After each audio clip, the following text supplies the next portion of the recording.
Assalamualaikum warahmatullahi wabarakatuh. Halo, kembali lagi bersama kelompok 5.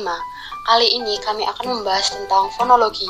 Sebelumnya kami akan memperkenalkan anggota kelompok 5. Ada Alvindi Rosa Nur Jayanti, Gandhi Bastian, Hasyanah Jamilah, Niken Arina Azifah, dan Tutut Hanifah. Apa sih pengertian fonologi? Fonologi berasal dari bahasa Yunani yaitu phon yang berarti bunyi dan logos yang berarti ilmu. Jadi, fonologi adalah cabang ilmu bahasa atau linguistik yang mengkaji bunyi-bunyi bahasa, proses terbentuknya, dan perubahannya. Selanjutnya, kajian fonologi. Ada fonetik. Fonetik yaitu cabang studi fonologi yang mempelajari bunyi bahasa tanpa memperhatikan apakah bunyi-bunyi tersebut mempunyai fungsi sebagai pembeda makna atau tidak. Contohnya, lubang dan lobang. Perubahan fonem kata lubang dan lobang adalah U dan O. Namun, kedua kata tersebut tidak menimbulkan perbedaan arti. Yang kedua ada fonemik, yaitu kesatuan bunyi terkecil suatu bahasa yang berfungsi membedakan makna. Contohnya, mata dan mati. Perubahan fonem kata mata dan mati adalah A dan I. Namun, kedua kata tersebut menimbulkan makna yang berbeda. Fonetik dibedakan menjadi 3 jenis, yaitu 1. Fonetik organis atau artikulatoris, merupakan cabang fonetik yang mempelajari mekanisme alat-alat ucap, bekerja dalam menghasilkan bunyi, ujaran, dan bagaimana bunyi-bunyi itu diklasifikasikan. Yang kedua, ada fonetik akustik, mempelajari bunyi bahasa sebagai peristiwa fisis dan menyelidikinya dari segi frekuensi getaran, amplitudo, intensitas, dan timbre, yang berarti kualitas atau bentuk suara. Perhatian utama studi ini adalah gelombang-gelombang bunyi yang timbul pada saat kegiatan berbicara dan transmisi gelombang-gelombang getaran tersebut melalui udara. Yang ketiga ada fonetik auditoris, merupakan mekanisme penerimaan bunyi-bunyi bahasa oleh telinga.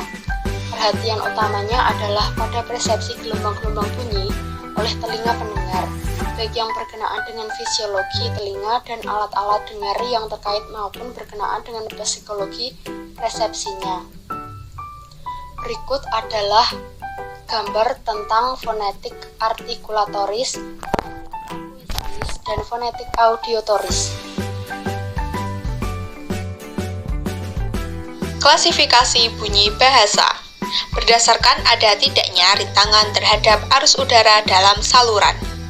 A. Vokal. Bunyi disebut vokal apabila proses terjadinya tidak ada hambatan pada alat bicara. B. Konsonan. Bunyi disebut konsonan apabila terjadinya dibentuk dengan menghambat arus udara pada sebagian alat bicara, jadi terdapat artikulasi. C. Bunyi semivokal adalah bunyi yang secara praktis termasuk konsonan, tetapi karena pada waktu diartikulasikan belum membentuk konsonan murni, maka bunyi-bunyi itu disebut semivokal atau semikonsonan. Berdasarkan jalan keluarnya arus udara. A. Bunyi nasal. Apabila udara keluar atau disertai keluarnya udara melalui rongga hidung dengan cara menurunkan langit-langit lunak beserta ujung anak tekaknya, maka bunyi itu disebut bunyi nasal atau sengau. B. Bunyi oral.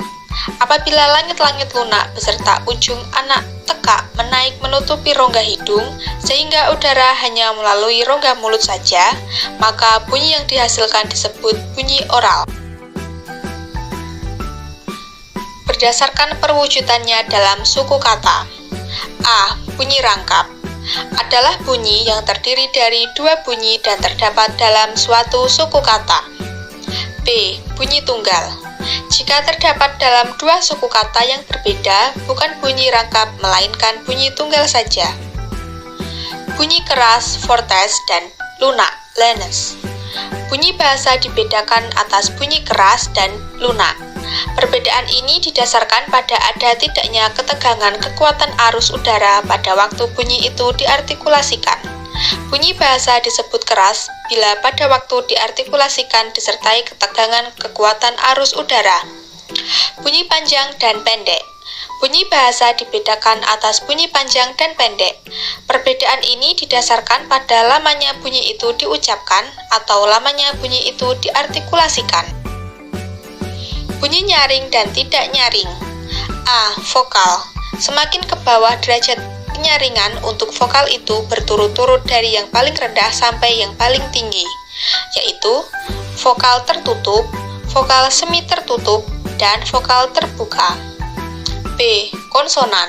Dibandingkan dengan vokal, bunyi-bunyi konsonan karena terbentuknya disertai dengan hambatan alat bicara pada saluran bicara sebagian ruang resonansi, maka derajat kenyaringannya lebih rendah. Bunyi dengan arus udara agresif dan bunyi dengan arus ingresif. Pembentukan bunyi itu dilaksanakan dengan arus udara keluar dari paru-paru. Arus udara demikian disebut agresif.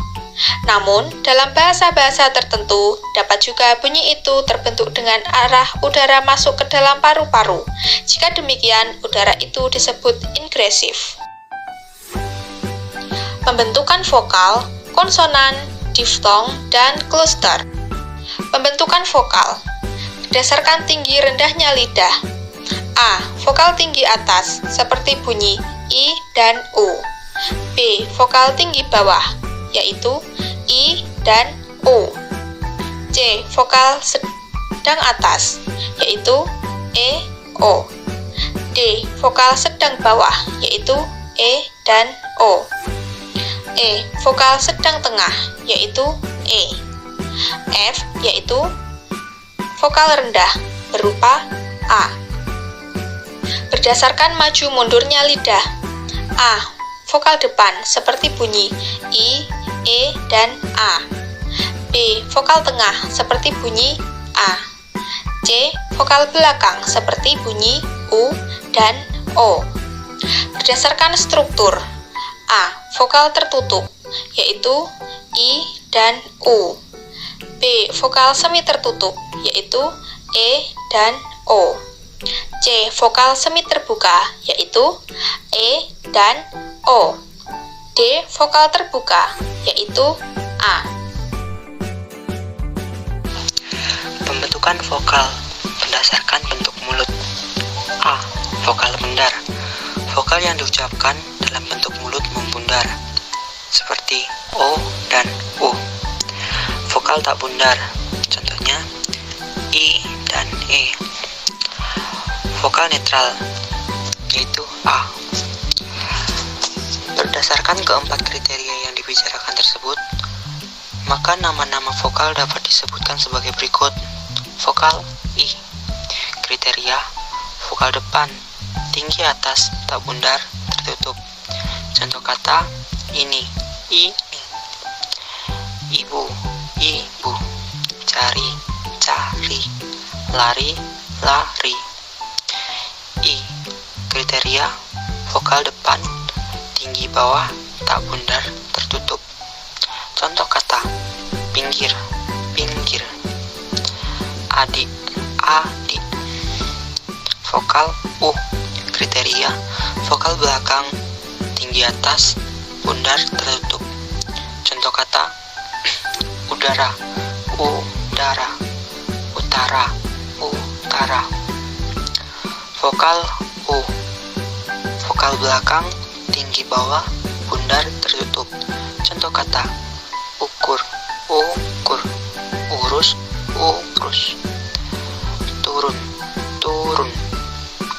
Vokal E. Kriteria: vokal depan, sedang atas, tak bundar, semi tertutup. Contoh kata: ekor, ekor. Vokal E. Kriteria: vokal depan, sedang bawah, tak bundar, semi terbuka. Contoh kata: nenek, nenek, dendeng, dendeng. Vokal E. Vokal tengah, sedang, tak bundar, semi tertutup. Contoh kata: elang, elang, emas, emas. Vokal O. Vokal belakang, sedang atas, bundar, semi tertutup. Contoh kata: toko, toko. Vokal O. Vokal belakang, sedang bawah, bundar, semi terbuka. Contoh kata: tokoh, tokoh. Vokal A. Vokal belakang, rendah, netral, terbuka. Contoh kata: cari, cari. Pembentukan konsonan. 1. Tempat artikulasi. Pembentukan konsonan. 1. Tempat artikulasi, yaitu tempat terjadinya bunyi konsonan atau tempat bertemunya artikulator aktif dan artikulator pasif. Tempat artikulasi disebut juga titik artikulasi. Sebagai contoh bunyi P terjadi pada kedua belah bibir, bibir atas dan bibir bawah. Bibir atas dan bibir bawah, sehingga tempat artikulasinya disebut bilabial. Contoh lain bunyi D, artikulator aktifnya adalah ujung lidah, apex, dan artikulator pasifnya adalah gigi atas atau dentum, sehingga tempat artikulasinya disebut apikodental. 2. Cara artikulasi, yaitu bagaimana tindakan atau perlakuan terhadap arus udara yang baru keluar dari glotis dalam menghasilkan bunyi konsonan itu. Misal bunyi P dihasilkan dengan cara mula-mula arus udara dihambat kepada kedua belah bibir, lalu tiba-tiba diletupkan dengan keras, maka bunyi P itu disebut bunyi hambat atau bunyi letup. Contoh lain bunyi H dihasilkan dengan cara arus udara digeserkan di laring, tempat artikulasinya, maka bunyi H disebut bunyi geseran atau frikatif. 3. Bergetar tidaknya pita suara, yaitu jika pita suara dalam proses pembunyian itu turut bergetar atau tidak. Bila pita suara itu turut bergetar, maka disebut bunyi bersuara. Jika pita suara tidak turut bergetar, maka bunyi itu disebut bunyi tak bersuara. 4. Struktur, yaitu hubungan posisi antara artikulator aktif dan artikulator pasif. Umpamanya, dalam memproduksi bunyi P, hubungan artikulator aktif dan artikulator pasif mula-mula rapat, lalu secara tiba-tiba dilepas. Dalam memproduksi bunyi W, artikulator aktif dan artikulator pasif hubungannya renggang dan melebar. Dengan melihat tempat artikulasi,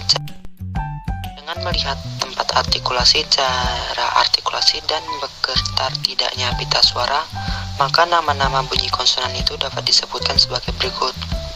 Konsonan B, kriteria bunyi bila-bilal hambat bersuara, contoh kata baru, abu. Konsonan P, kriteria bunyi bila-bilal hambat tak bersuara, contoh kata pita, apa, tetap. Konsonan M, kriteria bunyi bila-bilal nasal bersuara, contoh kata mana, lama, malam.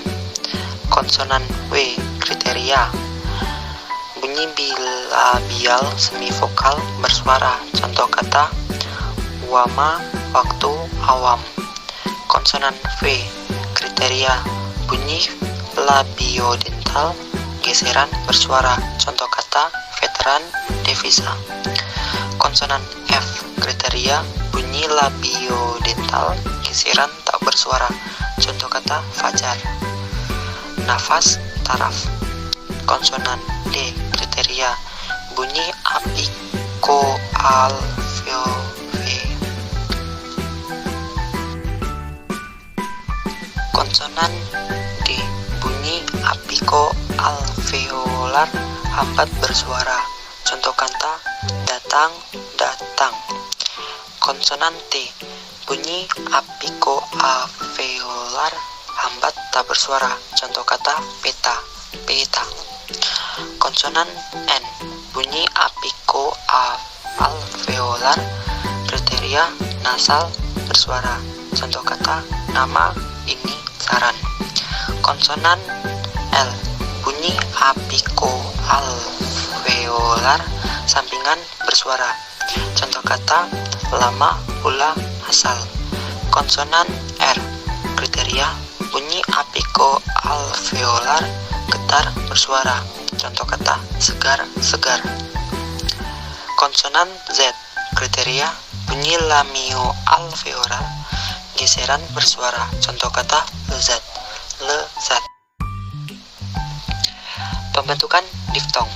Diftong adalah bunyi vokal angkap yang tergolong menjadi satu suku kata. Ciri diftong ialah waktu diucapkan bunyi bahasa posisi lidah yang satu dengan yang lain saling berbeda. Perbedaan itu menyangkut tinggi rendahnya lidah, bagian lidah yang bergerak, serta strukturnya, jarak lidah dengan langit-langit. Diftong AI, misalnya dalam kata pakai, lalai, nilai, sampai, sungai. Diftong OI, misalnya dalam kata amboy, sepoi-sepoi, asoy. Diftong AU, misalnya dalam kata saudagar, saudara, pulau. Baik, saya akan melanjutkan mengenai pembentukan klaster.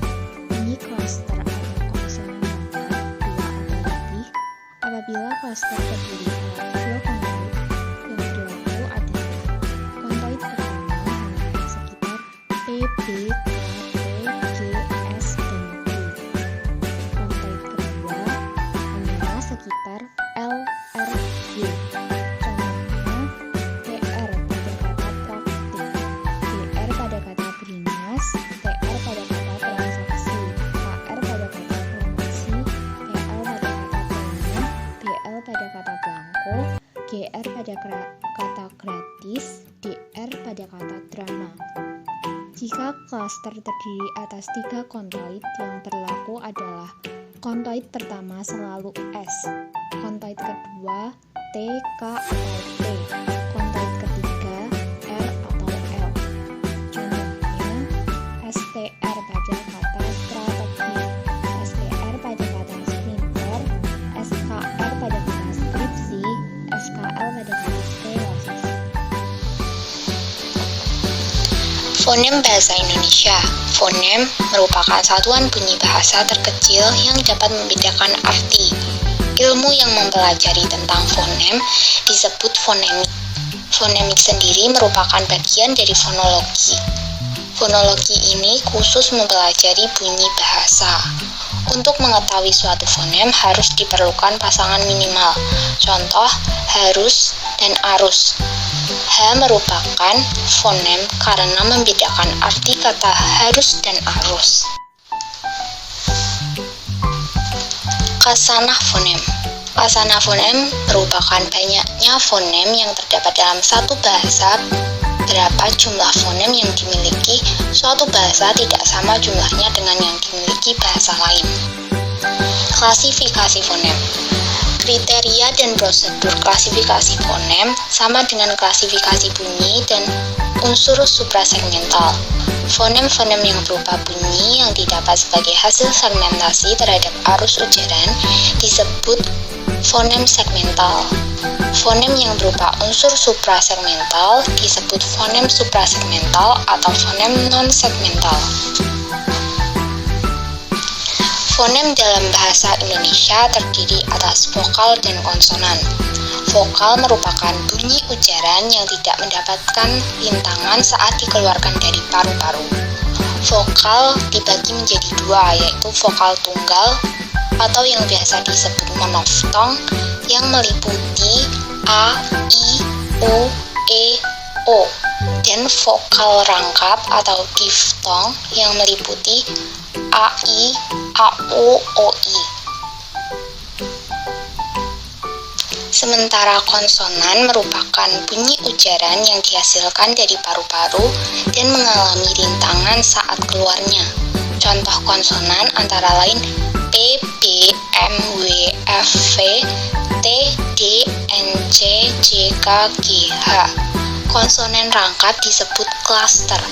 Contoh klaster pada kata drama, tradisi, film, dan modern. Perubahan fonem. Yang pertama yaitu alofon, adalah variasi fonem karena pengaruh lingkungan suku kata. Contohnya pada kata simpul-simpulan. Fonem U pada kata simpul berada pada lingkungan suku tertutup, dan fonem U pada kata simpulan berada pada lingkungan suku terbuka. Jadi fonem U mempunyai dua alofon yaitu U dan U.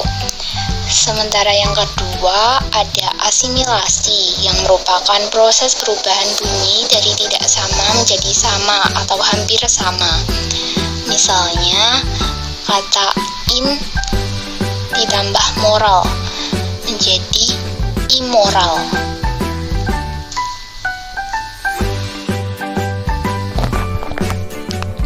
Yang ketiga ada desimilasi. Adalah proses perubahan bunyi yang sama menjadi tidak sama. Contoh, sarjana menjadi sarjana. Yang keempat ada diftongisasi. Adalah perubahan monoftong menjadi diftong. Contoh, teladan menjadi tauladan.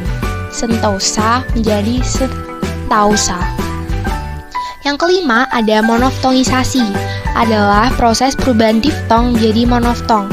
Contoh, ramai menjadi rame, cabai menjadi cabe, kalau menjadi kalau, satai menjadi sate. Yang keenam ada nasalisasi, yang merupakan persengaungan atau proses memasukkan huruf nasal n, m, eng, nye pada suatu fonem. Contoh, me plus m plus pukul menjadi memukul. Me plus n plus tari menjadi menari. Me plus n plus tulis menjadi menulis. Me plus m plus pegang menjadi memegang. Cara mengucapkan atau melafalkan bunyi dalam bahasa Indonesia dapat dituliskan dengan lambang fonetis. Contoh, huruf A, pelafalan A, contoh kata air, lambang fonetis A, ir. Huruf AU, pelafalan AU, contoh kata kalau, lambang fonetis KALAW. Lalu ada juga di huruf E, pelafalan E, contoh kata gedung, lambang fonetis geduh. Ada juga di huruf KH, pelafalan X, contoh kata ihwal, lambang fonetis X-wal. Fonem dan grafem. Fonem adalah satuan bunyi bahasa terkecil yang fungsional atau dapat membedakan makna. Kata grafem adalah sistem pelambangan bunyi. Alih-alih disebut sistem ejaan, pada dasarnya grafem adalah huruf. Grafem ada dua macam, yaitu grafem yang mengikuti sistem fonetis dan grafem yang mengikuti sistem fonemis. Gejala fonologi bahasa Indonesia. Penambahan fonem. Penambahan fonem pada suatu kata pada umumnya berupa penambahan bunyi vokal. Penambahan ini dilakukan untuk kelancaran ucapan. Ada juga penghilangan fonem. Penghilangan fonem adalah hilangnya bunyi atau fonem pada awal, tengah, dan akhir sebuah kata tanpa mengubah makna. Penghilangan ini biasanya berupa pemendekan kata. Lalu ada perubahan fonem. Perubahan fonem adalah berubahnya bunyi atau fonem pada sebuah kata agar kata menjadi terdengar dengan jelas atau untuk tujuan tertentu. Lalu yang kelima ada ritme. Ritme ini adalah ciri suprasegmental yang berhubungan dengan pola pemberian tekanan pada kata dalam kalimat. Pada tataran kata, tekanan, jangka, dan nada dalam bahasa Indonesia tidak membedakan makna. Namun, pelafalan kata yang menyimpang dalam hal tekanan dan nada akan terasa. Sekian video ini mengenai fonologi. Terima kasih, semoga dapat membantu.